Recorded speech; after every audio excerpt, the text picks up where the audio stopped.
علامہ صاحب آپ نے مسالک کے اتحاد پر بڑا زور دیا ہے، تو کیونکہ اہل حدیث، اہل تشیع، اہل سنت بریلوی حضرات یہ اپنے اپنے قائد و نظریات پر بڑے پختہ ہوتے ہیں، اور پھر آپ ان سب کو ایک پیج پر کس طرح اکٹھا کریں گے؟ میں یہ سمجھتا ہوں کہ اہل سنت کے مشترکات بہت زیادہ ہیں، خاص طور پہ جو سینسیٹیو ایشوز ہیں، مثلا حرمت رسول، حرمت قرآن، دفاع صحابہ، ختم نبوت، یہ چار کاز ہی ایسے ہیں کہ اس کے اوپر دیوبندی اہل حدیث بریلوی اپنی جان دے سکتے ہیں، تو کم از کم اسی میں یکجان ہو جائیں، اسی میں یکجان ہو جائے۔ جہاں تک اہل تشیع کی بات ہے تو ان کے ساتھ تو ہمارا بنیادی اختلاف ہی دفاع صحابہ کے اوپر ہے۔ وہ جو مشترکات امت ہوتی ہے نا، اس کے اندر تو اہل تشیع بھی شامل ہیں، لیکن یہ جو بنیادی اہل سنت کے قاعدے ہیں، میں یہ سمجھتا ہوں کہ اس بنیاد کے اوپر اہل سنت کو ایک ہو جانا چاہیے اور اس بنیاد کے اوپر الیکشن لڑنا چاہیے۔ اس کی ایک خاص وجہ میں کیوں سمجھتا ہوں ایک ہو جانا چاہیے، میں یہ سمجھتا ہوں تحریک لبیک ہو، جماعت اسلامی ہو، سراج الحق صاحب کو بھی ہم، جوید قصوری صاحب کو بھی پیغام دیتے رہتے ہیں، سعد بھائی کو بھی بیک ڈور سے ہم یہ پیغام دیتے رہتے ہیں کہ جب تک آپ اکیلے اکیلے الیکشن لڑتے رہیں گے آپ شکست کھاتے رہیں گے۔ اگر آپ مل جائیں آپ کو پتہ ہی نہیں کس قسم کا ایفیکٹ ہوگا، سارے لوگ آپ کی طرف متوجہ ہوں گے۔ اگر ساری دینی جماعتیں ملیں گی تو ووٹ ملے گا، اکیلے اکیلے آپ تجربے کرتے رہیں لڑتے رہیں ووٹ نہیں ملے گا۔ ہمدردیاں ہماری ساتھ ہیں دینی جماعتوں کے، مذہبی جماعتوں کے، لیکن آپ الیکشن نہیں جیت سکیں گے۔ آپ کی سعد حسین رضوی صاحب سے آپ نے کہا تھا کہ آپ کی بات چیت ہوئی ہے، تو ان کی طرف سے کوئی پیغام یا جواب نہیں آیا؟ بیک ڈور ڈپلومیسی ایک عرصہ چلتی رہی ہے، معاویہ اعظم بھائی بھی اس میں شامل تھے، عمار یاسر بھی تھے،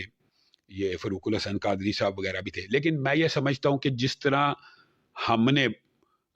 آپ یہ سمجھ لیں اتحاد کی کوشش کی ہے، ان کی طرف سے اتنا ویلکمنگ رسپانس نہیں۔ ان کی شورا کے بعد احباب شاید ابھی اس بات پہ ذہنی طور پہ تیار نہیں، اور وہ یہ شاید سمجھتے ہیں کہ وہ اکیلے الیکشن جیت سکتے ہیں۔ تو ہم نے ان کو کہا تھا آپ کر لیں کوشش،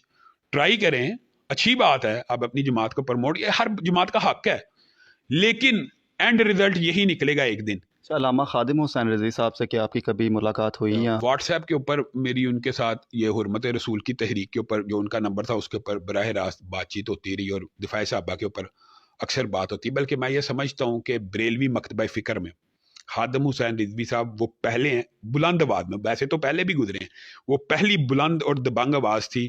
جس نے مینار پاکستان کے جلسے میں اس بات کا اعلان کر دیا تھا کہ مالکانو ہی پہ گئے ہو، یعنی صحابہ کو اپنا مالک قرار دیا، اور انہوں نے ہر مکتبہ فکر جو بریلوی مکتبہ فکر کا عالم تھا اس کو کہا کہ بس سیدنا امیر معاویہ بھی ہمارے سردار ہیں، اپنی زبانوں کو بند کر لو۔ یہ ان کو ایک کریڈٹ دینا پڑتا ہے کہ اس کے بعد دیکھیں مولانا الیاس قادری صاحب نے کیا بیان دیا، کتنا شاندار بیان ہے کہ میرے جنازے کا وہ کندھا بھی نہ دے جس کے دل میں سیدنا امیر معاویہ کا بغض ہے۔ تو میں یہ سمجھتا ہوں کہ مکتبہ بریلوی کے اندر اگر اس طرح کے علماء دفاع صحابہ